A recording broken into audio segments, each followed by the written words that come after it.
चींटी और कबूतर की कहानी, story of the ant and the pigeon. एक जंगल में गर्मियों के दिन थे और एक चींटी पानी की तलाश में इधर-उधर घूम रही थी। प्यासी चींटी को काफी देर भटकने के बाद एक नदी देखी। नदी को देखकर चींटी बहुत खुश हुई।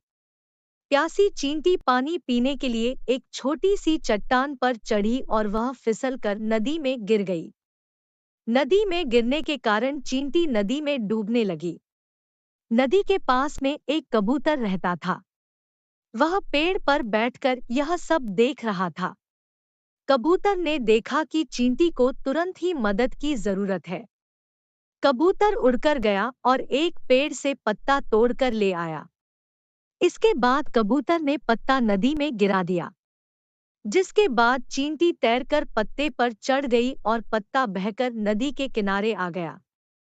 जिसके बाद चींटी नदी किनारे आ गई और चींटी की जान बच गई।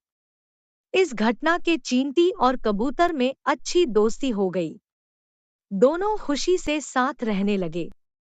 फिर एक दिन जंगल में एक शिकारी आया। शिकारी ने पेड़ पर कबूतर को बैठे देखा। शिकारी ने कबूतर मारने के लिए बंदूक से निशाना साधा, लेकिन पास में मौजूद चींटी यह सब देख रही थी। चींटी तुरंत ही शिकारी के पास गई और चींटी ने पूरी ताकत से शिकारी के पैर पर काटा, जिससे शिकारी दर्द के मारे चिल्लाने लगा। शिकारी के हाथ से बंदूक गिर गई।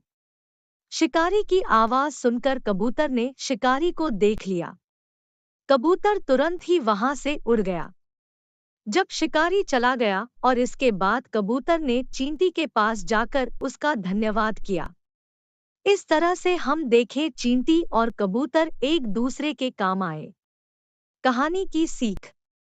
उपरोक्त कहानी से हमें यह सीख मिलती है कि जीवन में किए गए नेकी और अच्छे काम कभी बेकार नहीं जाते।